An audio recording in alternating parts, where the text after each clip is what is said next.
Hello, my name is Steve Samuel from Design Visionaries, and today we're going to take a look at the tube lattice command. It's really amazing, and it is part of the algorithmic modeling portion of NX, and so I'll be showing you algorithmic modeling today and the tube lattice in particular. So here I have a little sketch of them, and I'm trying to make like a little platform. And I'm going to create a datum plane that's offset from the original by 100. And on that plane, I'm going to place another shape. This is so easy.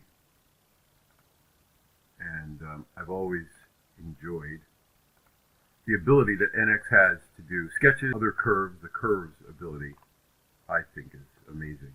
Anyway, so now I've got this network of curves, and of course if I make changes to the datum plane distance, like so, everything updates nicely. So that is what I start with. Then I go into the algorithmic modeling feature. What I need is programming blocks. I need to select the curves. So there's and I need the tube lattice. There's the tube lattice.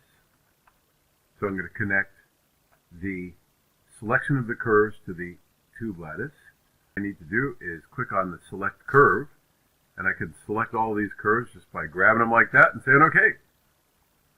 And there is my tube lattice. That is pretty good looking. Pretty cool. So there you have it. You've got tube lattice, you've got algorithmic modeling, you've got the ability to create these expressions on the fly, and this is one of the many reasons why I think NX is so powerful. Subscribe if you can, because that helps the channel, and it helps people find all of this material. I really enjoy it. Again, my name is Steve Samuel. The company is Design Visionaries.